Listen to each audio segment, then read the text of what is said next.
ออกพรรษาได้บุญโดยทั่วหน้ากันสวัสดีครับ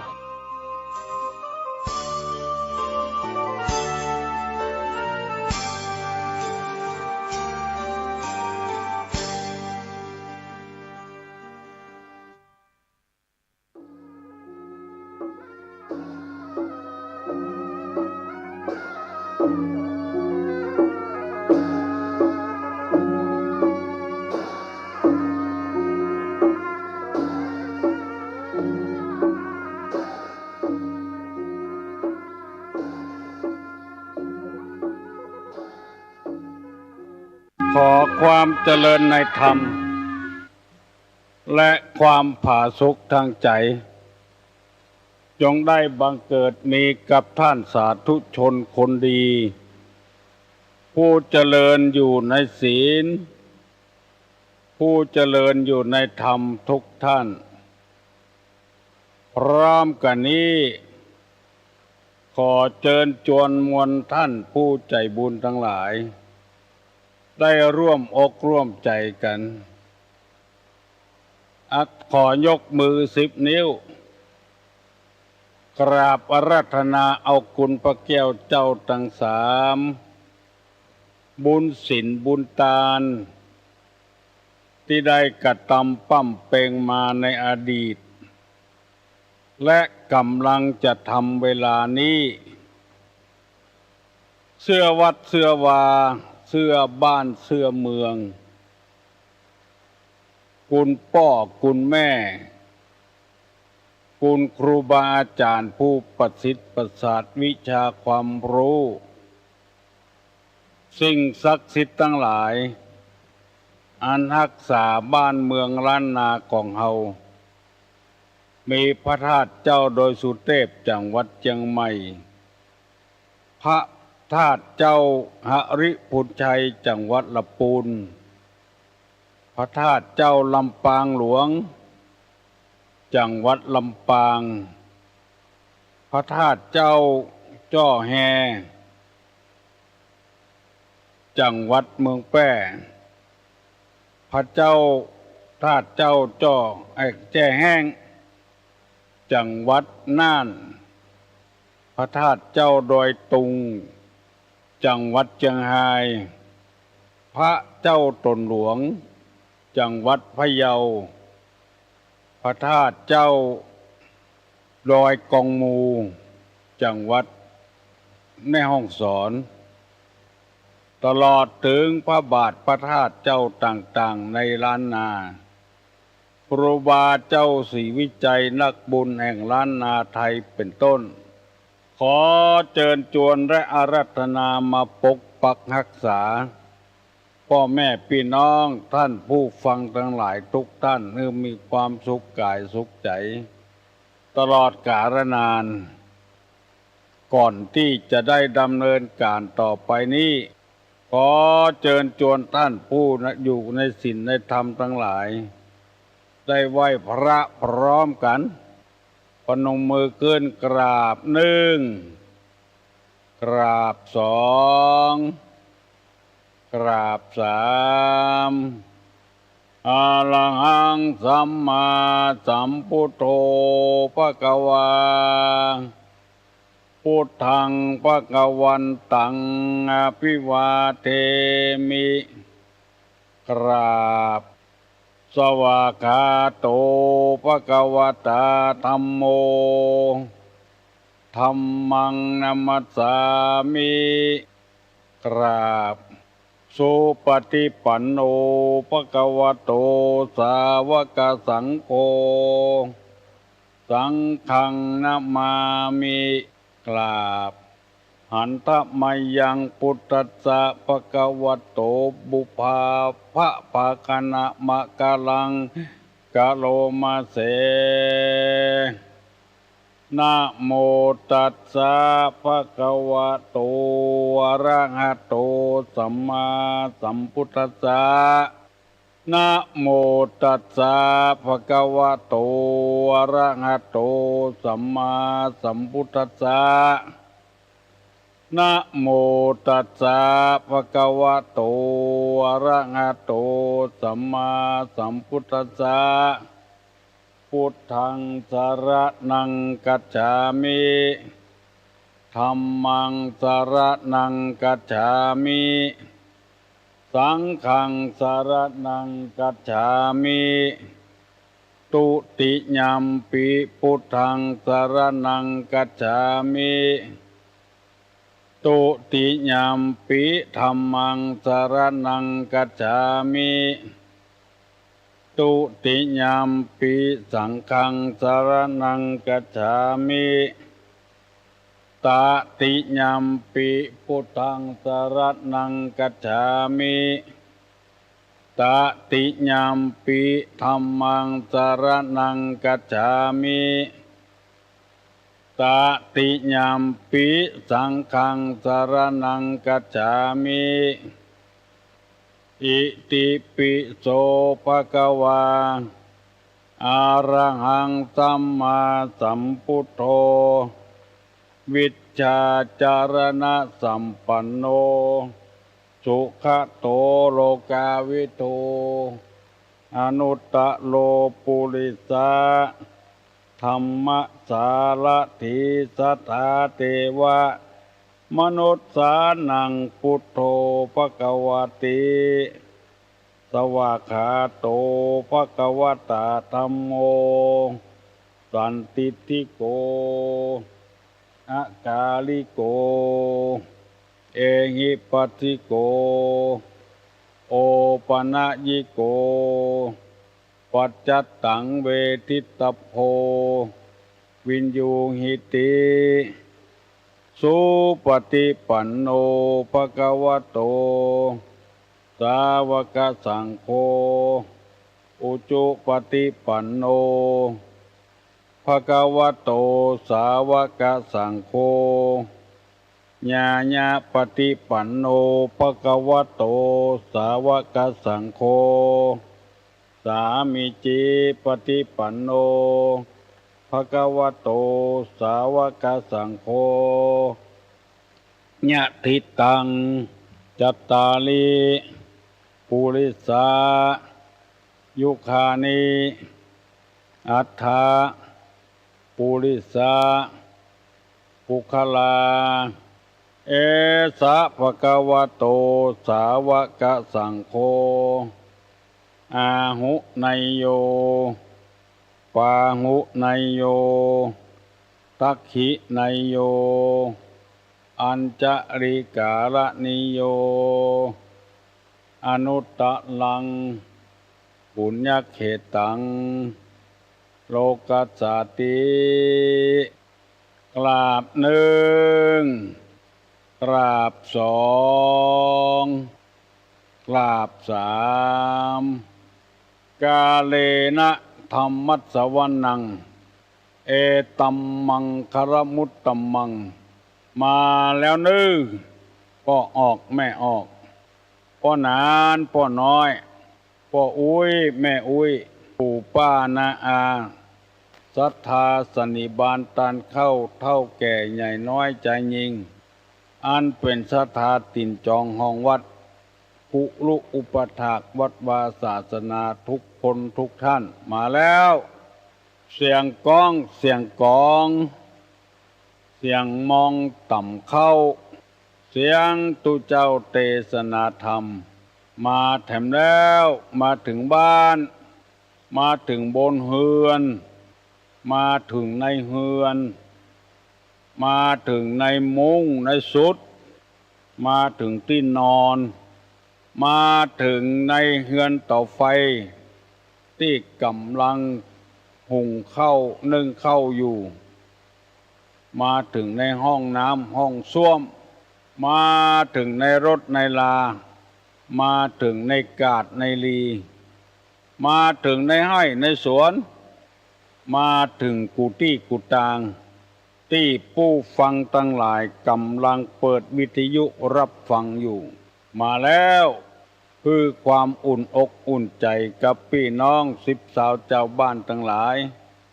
ถ้าได้ฟังธรรมะเมื่อเจ้าอยู่เต็มวัน มันจื้นอกมันจื้นใจบอกบ่ถูกเคยได้ยินแล้วบ่ได้ยินเคยได้ฟังแล้วบ่ได้ฟังชีวิตนี้เหมือนขาดอันใดอันหนึ่งไปพอได้ยินตุลุงก็ใจดีน้ำใจไข้พญาอินทร์มาหดมาหล่อในจิตในใจว่าพ่อออกแม่ออกพี่ป้านาอาศรัทธาทั้งหลายศรัทธาในคำสอนของพระศาสดาสัมมาสัมพุทธเจ้าซึ่งมันตรงกับคำพระตดำรัสของพระพุทธเจ้าเป็นอย่างมากที่พระอานนท์ไปทูลถามว่าจะเอาไผเป็นตัวแทนของพระพุทธเจ้าเมื่อเสด็จดับขันธ์ปรินิพพานไปแล้วพระพุทธเจ้าบอกนึกอานนท์ว่าอานนท์เอ๋ยไผจะมาเป็นตัวแทนของเฮานี้บ่ได้แล้วสิ่งที่จะเป็นตัวแทนของเฮาได้นั้นคือพระธรรมกับพระวินัยหมายความว่าศีลกับธรรมนั่นแหละจะเป็นศาสดาต่อไปบัดนี้มาได้แก่ป้องออกแม่ออกพี่น้องทั้งหลายได้ฟังธรรมะกูเจ้า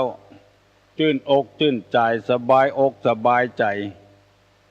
บ่มีอย่างไปขาดไปแค้นในชีวิตกรรมนี้เป็นสัจจริงที่มีคนโทรศัพท์มาหาตุลุงวันนี้เวลานี้และหลายวันมาแล้วก็สมอกสมใจแล้วเฮาจะเยื้อใดฟังก็ได้จะนอนอยู่คำที่นอนก็ได้อาบน้ำตอยแปรงฟันตอยล้างหน้าตอยฟังตอยก็ได้นั่งเฝ้าให้เข้าฟังก็ได้ไปขายของในกาดในลีฟังก็ได้สบายใจ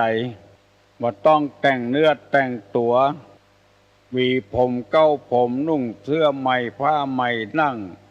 เอาขันไปวางก็ได้ฟังอย่างสบายแล้วตุลุงจะได้นำมาเล่าให้พี่น้องทั้งหลายฟังเอามาบรรยายให้ฟังเป็นอย่าง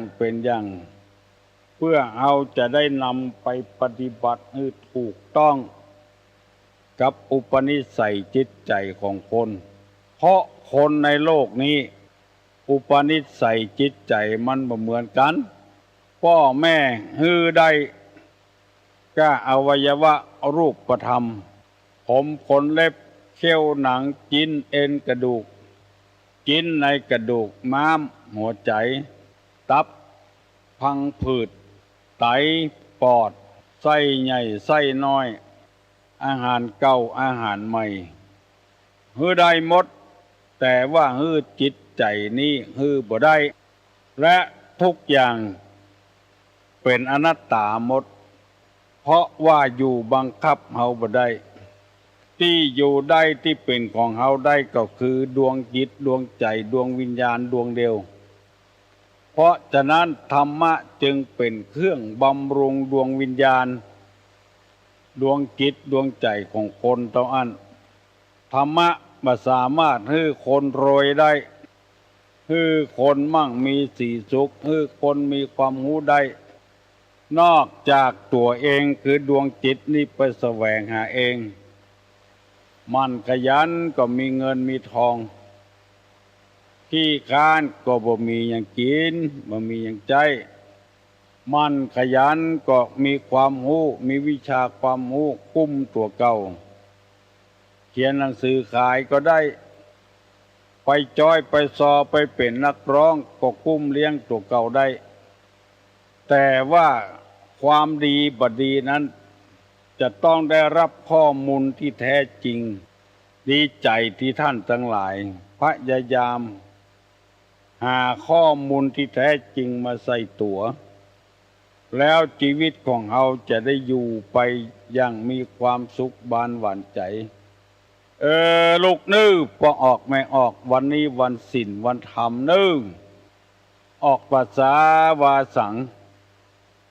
ตึงตุเจ้าพนายปวดใจไม่ยิงลุกเหี่ยก่อนล้างหน้าแปรงฟันให้เรียบร้อยอาบน้ำอาบท่าให้สดชื่น เอาวิทยุไปฟังตัวก็ได้ลูกเด้อลูกควายจะบัดตันเปิ้นเด้อไปวัดไปวาแม้แต่ที่จอดรถก็ไปจอดไกลต้องเตียวไปวัดไปวาแถมเข้าวัดแถมไปใส่บาตรไปตานขันเข้าขันน้ำเยี่ยมตัวเกียมใจไว้เมืองไทยเฮานี่เป็นเมืองอิสระลูกควายก็ได้ลูกเจ้าก็ได้เอาใจเฮาว่าเพราะว่าเมืองเฮานี้อุดมสมบูรณ์ไปได้ทุกอย่างอาหารการกินวิชาความรู้และคุณธรรมเฮาบ่จำเป็นต้องไปวัดไปวาอยู่บ้านก็ได้ยิน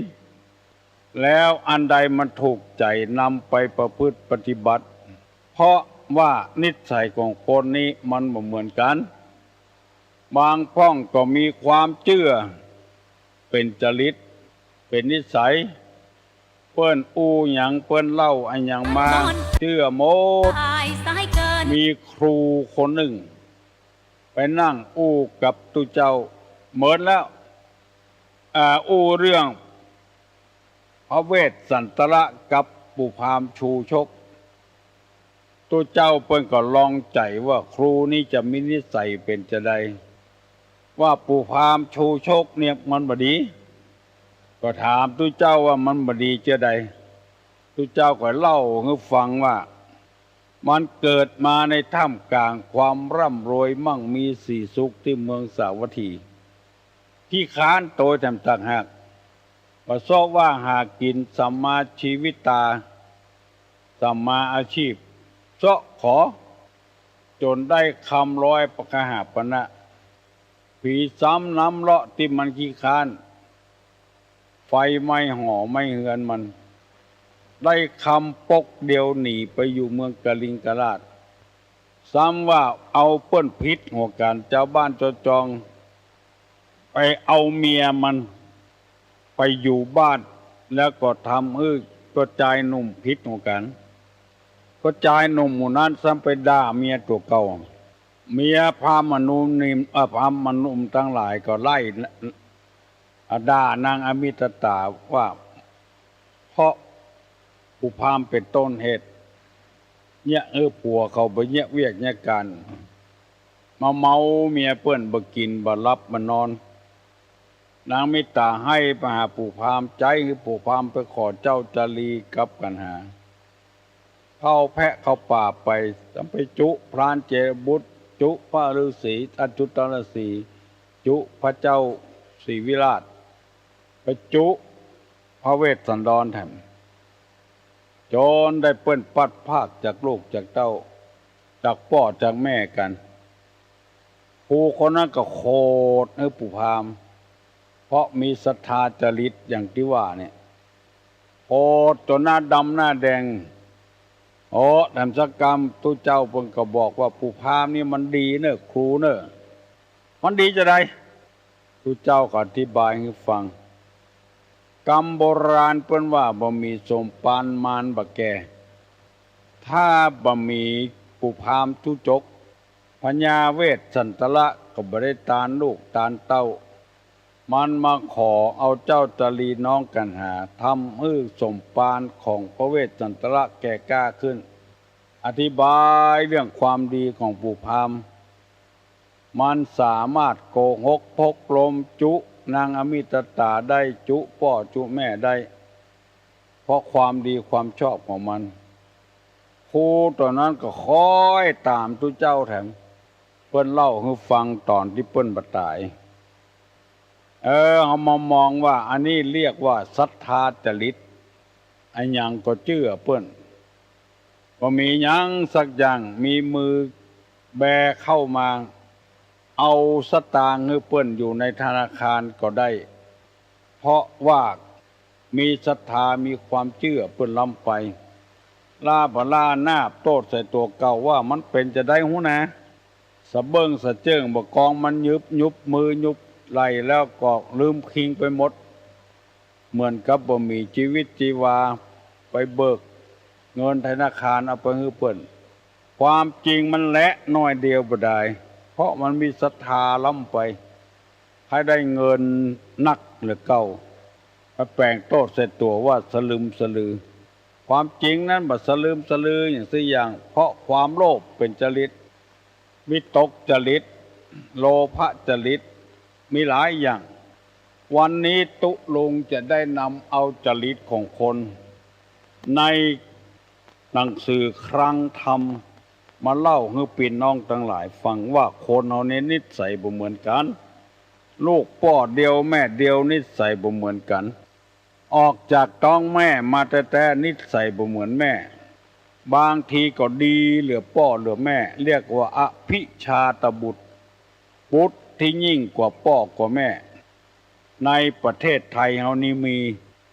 พ่อก็บ่ได้เป็นนักมวยเชื้อสายตั้งพ่อก็บ่มีนักมวยแม่ก็บ่ได้เป็นนักมวยลูกเกิดมาเป็นแชมป์ถึง4 คนแชมป์โลกเป็นนักมวยเหมือนกันหมดลูกประจายก็เพราะว่าเป็นอภิชาตบุตรบุตรที่ยิ่งกว่าพ่อกว่าแม่พอออกแม่ออกท่านผู้ฟังผู้เจริญในศีลในธรรมเฮาจะหานว่า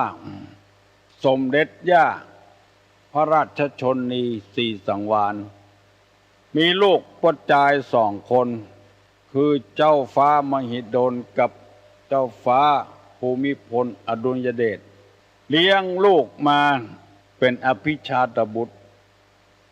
เป็นพระมหากษัตริย์องค์ที่8ที่9ของประเทศไทยอันนี้เปิ้นฮ้องว่าบุตรที่ยิ่งกว่าพ่อกว่าแม่ลูกที่เลวทรามกว่าพ่อกว่าแม่ก็มีเสมอพ่อเสมอแม่ก็มีเพราะนิสัยคนบ่เหมือนกันในหนังสือเล่มนี้เปิ้นบอกว่าถ้าเป็นเจ้าอี้แล้วป่งตกเหียป่งตกเหียว่าคนมันเป็นไปอย่างอี้เมื่อวันก่อนได้อธิบายถึงบุคคล4 จำพวกที่ว่าเป็นผู้ทั้งทำและพยายามทำให้คนอื่นเดือดร้อนเป็นผู้ทั้งทำและพยายามทำให้ตนเองเดือดร้อนให้ตนเองเดือดร้อนก็มีให้คนอื่นเดือดร้อนก็มีเป็นผู้ทั้งทำและบัดทำให้ตนเองเดือดร้อนให้คนอื่นเดือดร้อนแล้วแถมข้อที่4ว่าเป็นผู้ทั้งทำและไม่ทำให้ตัวเองบ่เดือดร้อนคนอื่นก็บ่เดือดร้อนตัวเองก็บ่เดือดร้อนนี่เป็นนิสัยของคนแล้ววันนี้มีแถมแล้วบุคคล4 อย่าง1ผู้ปฏิบัติเพื่อประโยชน์ตนแต่ไม่ปฏิบัติเพื่อประโยชน์ของคนอื่น2ผู้ปฏิบัติเพื่อประโยชน์คนอื่นแต่ไม่ปฏิบัติเพื่อประโยชน์ของตน3ผู้ไม่ปฏิบัติเพื่อประโยชน์ตนทั้งไม่ประโยชน์แก่ผู้อื่น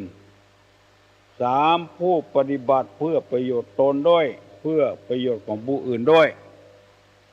อันนี้คนมีเป็นอย่างอี้นิสัยคนถ้าเป็นไปอย่างอี้แล้วเฮาก็ปลงตกละว่านิสัยมันเป็นมาอย่างอี้ได้ก่อกรรมดีและกรรมชั่วมาแต่ปางก่อนมาถึงชาตินี้ก็เป็นอย่างอี้หัวพอออกไม่ออกค่อยเขพี่น้องท่านผู้ฟังค่อยเขกรรมอันนี้มันแป๊ดกันไปแป๊ดกันมาข้อที่1ว่าผู้ปฏิบัติเพื่อประโยชน์ตนแต่ไม่ปฏิบัติเพื่อประโยชน์ของผู้อื่นเอาก็ของตัวทำก็ของตัวเต้าใดเต้ากันคนอื่นบ่สนใจไผจะดีไผจะร้ายบ่เข้าใจพิหาค้าขายเพื่อตัวเองหมดบ่สนใจเพื่อคนอื่นจะเอาอย่างเดียวบ่ให้คนอื่นได้ประโยชน์โดยจะเอาอย่างเดียวตอนนี้ก็มีนักหนาป้าป้านอันนั้นก็เพิ่นบอกว่าเป็นนิสัยของคน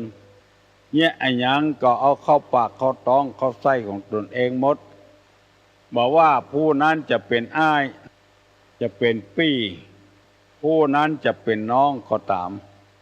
แม้แต่เป็นเมียแม้แต่เป็นผัวก็ตามหันแก่ตัวหันแก่ได้บัดที่ตัวนี้ผดับประดาใจของใจอย่างใดบ่เตื้อแปลงบ่ว่าถูกบ่ว่าคนเข้าไปอยู่ในตัวเองหมดแต่คนอื่นนั้นบ่เหลียวแลพ่อไผหักห้ามเจ้าใดก็ตามมันตึงบ่ได้เพราะได้สร้างมาแต่ปังหลังใจคือเขามาเป็นคนนี่อย่างนั้นมุ่งแต่ประโยชน์ตนอย่างเดียวดังที่ตุลงเคยนำมาเสนอว่าเอาไม้หวกเอาไม้บงเอาไม้สางตี้ของตัวบ่มีสักหน่อยแล้วเอาไปปลูกในสวนเปิ้นเจ้าของสวนหันว่านอออกมาก็เอาไปกินไม้ออกมาเป็นเล่มเป็นเล่มก็ไปใจคนที่หาประโยชน์ส่วนตัวเอาไม้ไปปลูกในสวนเปิ้นหันก็ใส่ก็ไปด่าเปิ้นบ่ฮื้อเปิ้นใจบ่ฮื้อเจ้าของสวนได้ใจทั้งที่ไม้นั้นอยู่ในสวนเปิ้นตัวเอาไปปลูกในสวนเปิ้นหันแกได้อย่างเดียวชอบเป็นหนี้เป็นสินยืมเงินทองเจืองจองเปิ้นบ่ได้คำนึงว่าจะเอาอย่างมาใช้เป็นหนี้เปิ้นมันหอยติดเคล็ดเป็นปุกปลุมปุ่มปุกเวลาจะใจให้เปิ้นนี่บ่ใจเอาของเปิ้นที่หามาเพื่อหวังหรือมีความสุขบานหวั่นใจไปหน้าตัวมันเองนั่นไปยืมของเปิ้นมาใจแล้วบ่เอาไปคืนเปิ้นอันเนี้ยมุ่งแต่หวังประโยชน์ส่วนตัวอย่างเดียวมาเอื้อเฟื้อเพื่อแผ่มีตุเจ้าพนายทำร้ายตนที่ไปเป็นเจ้าวาดเป็นตู้หลวงออกภาษามาแล้วเขาจะไล่ละเพราะอะไรอย่างไปมุ่งประโยชน์ส่วนตัวล้ำไปบ่เอื้อเฟื้อเพื่อแผ่ศรัทธาตายกบ่เอื้อเฟื้อเพื่อแผ่ตุเจ้าพระเนนที่อยู่ตัวเอาใส่กับปกใส่กระเป๋าของตัวอย่างเดียวปลายยังแถมบ่พอลักเอาพระเจ้าที่ไว้ตึงวันไปขายเพื่อหาเงินหาทองเข้ามาใส่กระเป๋าตัวเก่าเข้าต้องตัวเก่าเข้าปกตัวเก่าหมู่นี้เป็นต้นเฮาจะว่าอย่างนี้เปิ้นก็เพราะเป็นนิสัยคนเป็นอย่างนั้นมุ่งแต่จะแสวงหาผลประโยชน์ก็ใส่ตนเองมันเป็นนิสัยของคนอยู่ในปุคละกถาในยะที่สองที่ว่านี้นิสัยมันเป็นไปอย่างอ้านไปค้าไปขายลงตื่นเต้าเดียวกันพอได้กำไห้มาอ้างนั่นอ้างนี่ว่าเป็นคนติดต่ออ้างเป็นหัวหน้าตะปะสะปืนแบ่งเอานักเลือกคนที่ลงทุนเต้าเดียวกันตุลงแกหันนิสัยละอ่อนละจวนกันเมาพัวเปิ้นเมาเนี่ยกานึเปิ้นมาอู้คนเดียวว่าขอเมาเตอะจะได้ปันลูกปันแล้วพ่องคนลูกมือก็จะได้ขยันทำการทำงานตุลงก็เมาเงี้ยเนี่ยเป็นพอได้เงินมาแล้วก็เดียวว่าจะแบ่งเต้าเดียวกันเป็นว่าบ่แบ่งอย่างอันสกรรมแบ่งกล้าแรงคนงานเนี่ยสมมติว่าคนร้อยสาวเหลือนั้นมันเอาอย่างคนเดียวมันหมดนิสัยมันเป็นอย่างเงี้ยทางที่เนี้ยการเต้าเดียวกันมันเอาเหี่ยหมดเอาการแรงเขาเหี่ยอันเนี้ยเป็นคนที่ยังจะหาความเจริญรุ่งเรืองบ่ได้และแถมกรรมบอกว่ามุ่งประโยชน์ตนเองแต่บ่ประทำประโยชน์เพื่อฮื้อไผถ้าทำของตัวอย่าพ้องเปิ้นอย่าพ้องก็ยังแควนน้อยอันนี้มุ่งแต่ประโยชน์ตนอย่างเดียวค คนอื่นบ่ได้คำหนึ่งจะได้บ่ได้บ่ฮู้นิสัยอย่างอี้จะหันได้ทั่วๆไปขึ้นรถกาลงรถกาลู่ขึ้นก่อนทั้งที่มาเมื่อลุนลู่ขึ้นก่อนลงรถก็เหมือนกันจะลู่ลงก่อนไปพอเตอะนิสัยของคนมันเป็นไปเจออี้พี่น้องศรัทธานาบุญทั้งหลายมันเกิดมาตามธรรมชาติเกิดมาเป็นนิสัยของมันจึงเป็นเจออี้แล้วตุลุงไปโรงพยาบาลขึ้นลิฟต์ไปห้องจัน10ปุ่นบางทีคนเข็นรถเอารถไปจูประตูลิฟต์นั่นล่ะบกองลิฟต์เปิดกำเดียวอยู่ทั้งหลังแต่สดไปอยู่ก่อนเอาของไปตัวแถมตากหักเฮาพอแล้วมันเป็นนิสัยของคนจะอี้กินก็กินนักเหลือเปิ้นว่าเอื้อเฟื้อเพื่อแผ่ไผมันเป็นการเป็นงานของเปิ้นหน้าที่ของเปิ้นทำของเปิ้นบางทีมีการมีงานนั้นเงี้ยน้อยบางทีรายได้นี่เอานักลองตองพอเถอะคนจะอีมีนักหนาปาป้านหันแก่ตัวเกินไปอันนี้เป็นนิสัยของคนในโลกนี้พี่น้องทั้งหลายจะหันว่าจะได้ยินว่าทำในทางพระพุทธศาสนานี้บัดใจสอนหู้ไผ่หู้มันสอนย่อยสอนยำเพื่อคนได้ละนิสัยนี้เหรอไปอยู่ที่ไหนก็เจ๊ะมีหลายคนเคยให้มหาตุลุงก็มีเมียซื้อครอบซื้อครัวมานุ่งมาย่องน้ำหอมขวดเท่าใดก็ซื้อมาใส่พัตตาตุเก่าเสื้อผ้าผ่อนต้อนสบายแปลงบอกว่าถูกบอกว่าเอามาใจ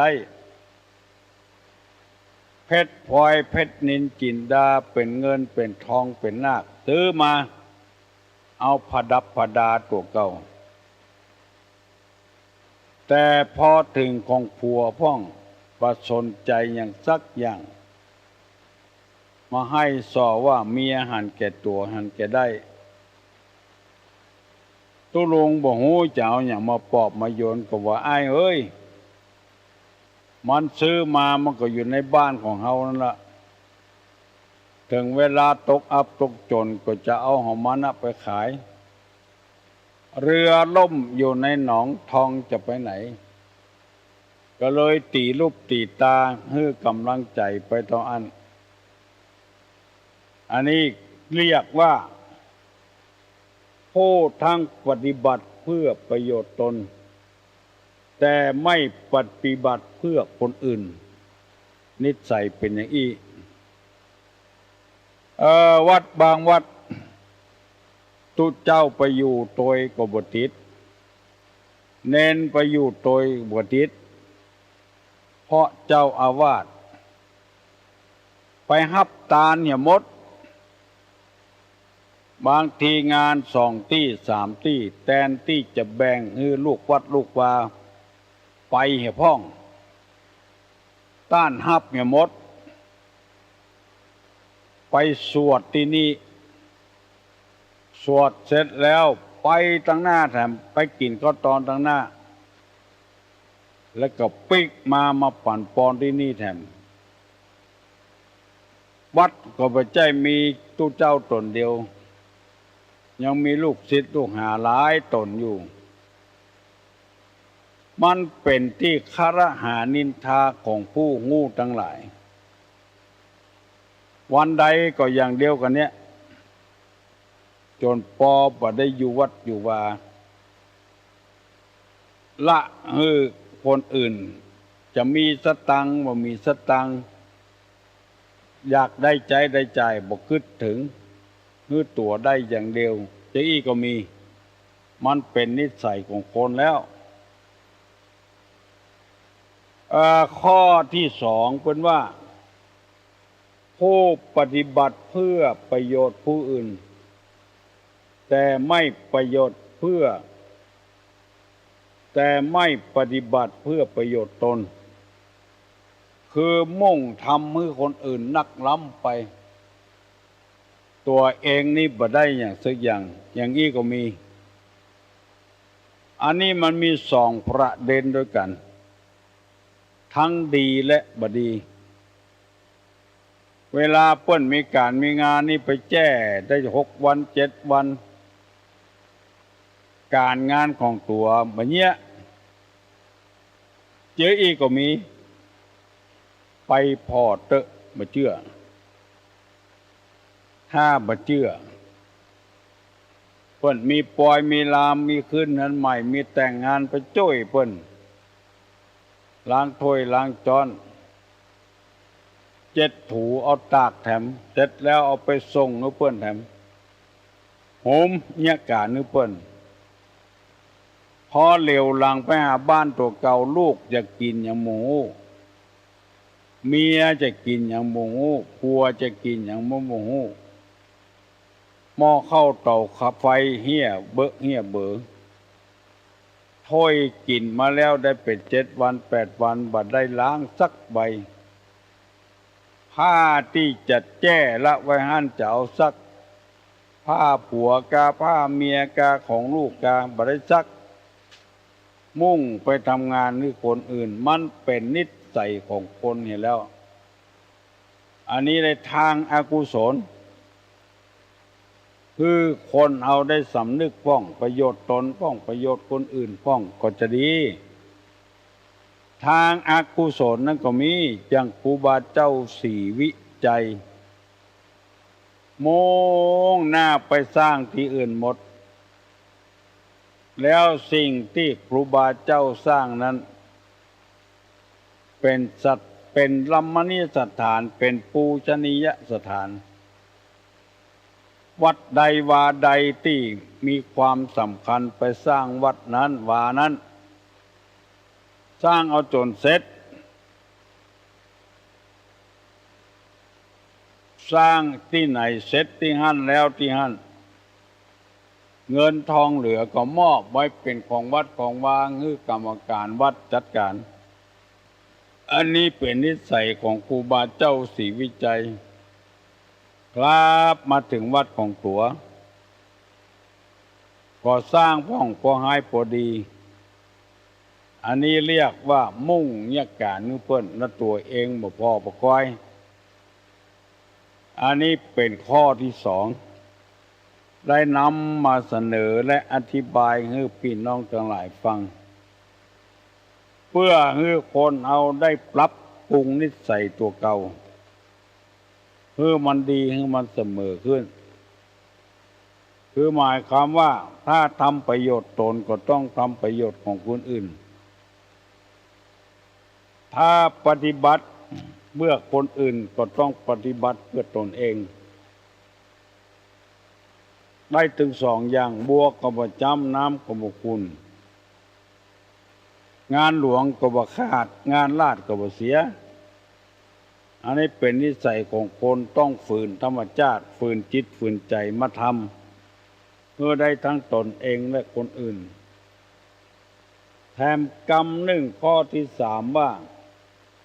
ผู้ไม่ปฏิบัติเพื่อประโยชน์ตนและไม่ประโยชน์แก่ผู้อื่นตัวเองก็ไปใจใส่ตัวเองคนอื่นก็ไปใจใส่คนอื่นการนี้มีเปรอะเปรอะเตอเป็นคนขี้ค้านไปเหี้ยมันว่าขันใจแล้วไปฟังมันหยังฟานมันอ่านมันหกขลึกซอกหินมันก็เต็มต้องมันเต่าการต้มแต้มก็ตาอันนะเอาแค่เต็มต้องว่าจะเอาไว้ใจไว้สอยวันหน้าวันตานี่บ่ได้กึด การตัวเก่าก็บ่เนี้ยการคนอื่นก็บ่เนี้ยขี้ค้าน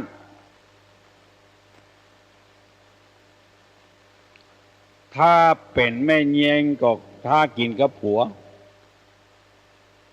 ถ้าเป็นปัจจัยก็ถ้ากินกับเมียเป็นตุเจ้าก็บ่สูดโยโกห้องบ่ไปบิณฑบาตโปรดญาติโปรดโยมแจ้อยู่กับวัดกวาอันนี้ก็มีเปเลอะเปเตอบ่มีแก้ยังไม่มียังกินแก้เรื่องแห้งส่งเข้าเพื่อก็บ่ส่งก็ต้มมาม่าหวดเหียแล้วไปเป็นคาบกิจวัตรประจำวันของตุเจ้านึ่งเที่ยวบิณฑบาตอันนี้เป็นหน้าที่เขาจะต้องไปได้ก็จ้างบ่ได้ก็จ้างเพื่อโพดญาติโพดโยมโพดศรัทธาตายกบ่แยะยังก็ต้องแยะยังสองนุ่งห่มผ้าปังสกุลสามอยู่ต่ำต้นไม้โคลนต้นไม้เพื่อจะได้สูดอากาศที่บริสุทธิ์นั่งปั้มเป่งภาวนาทั้งสมถกรรมฐานและวิปัสสนากรรมฐานทำใจให้สงบในด้านของคนอื่นก็สร้างวัดสร้างวาแปลงงานแปลงนี่ช่วยเหลือศรัทธาตายกทั้งหลายยังบ่ได้เนี่ยอย่างเปิ้นเกิดลูกขอใส่ชื่อลูกก็ยังดีกว่าอันนี้บ่ฮู้ซักอย่างสดไปวัดบ่ได้อย่างสักอย่างอันนี้ก็มีในโลกนี้เปเลอะเปเตอลองสังเกตพอเถอะเกิดมาเสียเจ้นเสียชาติบ่ทำประโยชน์ทั้งส่วนตัวและส่วนรวมทั้งส่วนตัวและคนอื่นตัวเองก็บ่ใจใส่ตัวเองคนอื่นก็บ่ใจใส่ไผจะเจ็บจะเป็นอย่างก็ตามอดบ่ได้ก็มาเยี่ยมเหียสักวันเกิงวันก็ไปละบ่ถามข่าวอ้าวแหน่อย่างสักอย่างมันมีเปเลอะเปเตอที่เปิ้นเอากรรมนี้ออกมาบอกว่าถามอย่าไปขี้ค้านทั้งส่วนตัวและส่วนคนอื่นเวลาเฮาเจ็บเป็นเย็นอุ่นเปิ้นก็มาเยี่ยมมาใจเฮาเวลาเฮาเป็นเปิ้นเป็นพ้องเฮาก็ต้องไปเยี่ยมไปใจแบ่งเบาภาระกันอันนี้ก็ฮู้อยู่ว่าไผมาพ้องกรรมเปิ้นมีนี่ก็บ่มาบ่ฮู้ทำเป็นหน้าหูนาตาหมื่นที่คนเฒ่าคนแก่เปิ้นว่าไว้ทำเป็นบ่ฮู้เรื่องบ่ฮู้ราวการงานก็ขาดการลาดก็เสียอันนี้เป็นบุคคลชั้นที่สามชั้นที่สี่เปิ้นบอกว่าผู้ปฏิบัติเพื่อประโยชน์ตนด้วยเพื่อประโยชน์คนอื่นด้วยอันนี้ฟังทีอันหนึ่งว่ากับประโยชน์ตนส่วนเดียวอันที่สองว่าทำเพื่อประโยชน์คนอื่นส่วนเดียวอันที่สามว่าบ่ทำถึงตนเองและบ่ทำเพื่อผู้อื่นอันที่สี่นี้เป็นอันสุดท้ายเรียกว่าควรขวายเพื่อตนเองและเพื่อคนอื่นอันนี้ดีเหลือเปื้อนบัวก็บ่จำน้ำก็บ่ขุ่นงูก็บ่เครียดก็บ่ตายดีตึงสองอย่างดีตึงการตนดีการคนอื่น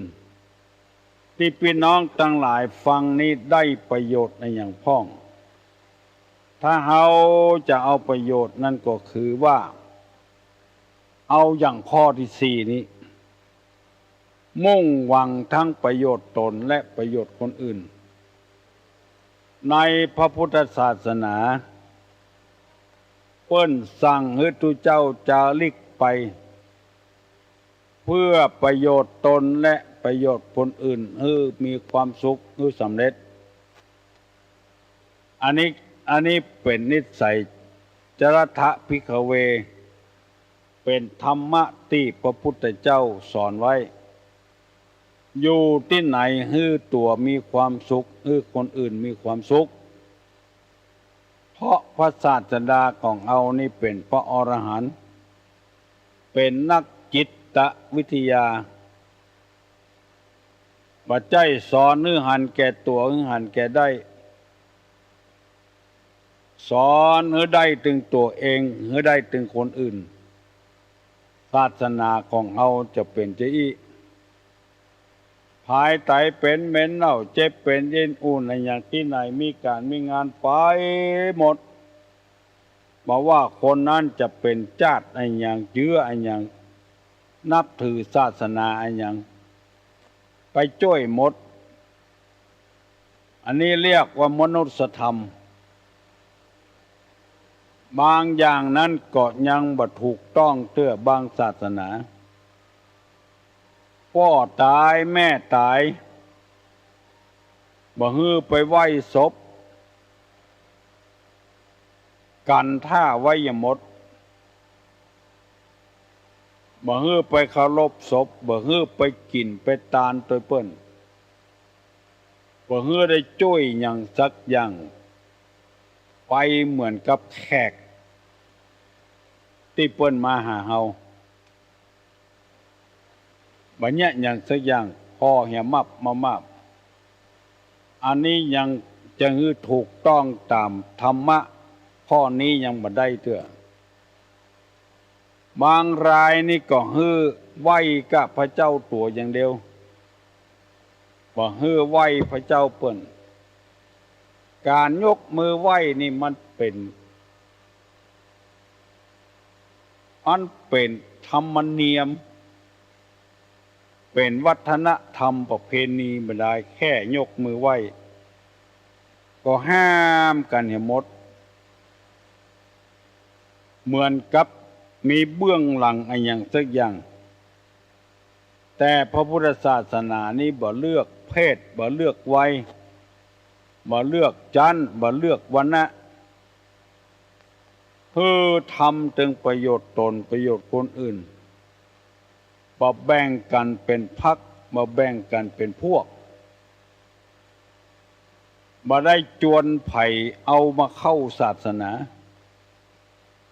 บ่มีรายได้รายเสียอย่างสักอย่างเอาจิตศรัทธาว่าจะเลื่อมใสอันอย่างที่ไหนก็ได้หมดจะไหว้ผีไหว้สางไหว้ต้นไม้ต้นตอกบ่มีการห้ามกันเด็ดขาดทำทั้งประโยชน์ตนประโยชน์คนอื่นพอเงยอยู่กันอย่างมีความสุขบ่มีพรรคมามีพวกการแบ่งพรรคแบ่งพวกนี้มันมีกำลังน้อยเกินไปเมาไปผิดไปเถียงกันเคยมีแล้วแต่ได้ยินแต่อันเขาเล่าให้ฟังไปเป็นทหารเพื่อจะทำประโยชน์ให้แก่ประเทศชาติบ้านเมืองถือศาสนาคนละศาสนาก็เดียวว่าจะคิดหาวิธีปราบปรามข้าศึกเป็นอันว่าไปเถียงเรื่องศาสนาของตัวดีของตัวให้เลยผิดร้องพ้องเถียงกันไปอย่างเนี่ยอย่างมาเนี่ยโดยการละอย่างก็บ่ถูกกันแล้วแกล้งกันตลอดเวลาจนปบุปตีกันเอาเรื่องศาสนามาแต่พระธรรมคำสอนศาสนาตั้งพุทธนี่คืออนุโลมกับกันเน้นเอาที่ใจปุ้นเป็นประมาณถ้าใจเหมาะใจถูกต้องมันมีความสุขอยู่ที่ใจปุ้นก็พอกินพอใจแล้ว อันนี้เรียกว่าทำประโยชน์ทั้งคนอื่นและทำประโยชน์ให้คนตัวเอง อย่าไปทำเพื่อคนอื่นอย่างเดียวลืมตัวเก่าอย่าไปทำตัวเก่าอย่างเดียวปนจนปนลืมคนอื่นจะไปหันแก่ตัวแหนแก่ได้ดังที่ตุลุงนำมาเสนอว่าบัตรทีของตัวนี่ซื้อเอาแปลงตัวใดบอกว่าถูกตัวใดบอกว่าของเมียนี่บ่เหลียวแลจะนุ่งจะได้ก็ได้ของผัวนี่บ่เหลียวแลจะกินจะได้จะใช้จะได้ก็เอาใจตัวเองว่ามันถูกกดดันถูกบีบถูกบังคับอยู่ด้วยกันมันบ่ม่วนทำให้คนอื่นมีความสุขบ้างให้ตัวเองมีความสุขบ้างอันนี้ก็ยังจะพอกินพอใจพี่น้องทั้งหลายอู้ไปมันม่วนไปก็ขอขอบคุณกับท่านผู้ฟังทั้งหลายกูคนที่อดสาฟังได้เป็นชั่วโมงเชิญท่านทั้งหลายประนมมือขึ้นตุลุงจะปั่นปอนแล้วอายุวัตโกธนะวัตโกสิริวัตโกเนสสวัตโกพละวัตโกวันนะวัตโกทุกขวัตโกโหตุสัพพตาทุกขโลกาปญาเวลาโสกาจันตุจุปตวาอเนกาอันตรญาปิวินาสันตุจติจสาไม่ใช่8 โมง7 โมงแล้วใจยะสิทธิทานังลาพังโสติปะกะยังสุขังพลังสิริอายุจวันโนจะโภกังวุติจยะสวะสตาวาสาจะอายุจะจีวสิทธิปวันตุเตสัพปีติโยวัจจันตุสัพพะโรโควินัสตุมาเตภวัตตุนตะลาโยสุขีตีกายุโกภวะอภิวาทนาสีริสนิจังมุทาปจายโนจัตตาโลธรรมาวัฏันติอายุวันโนสุขังพลา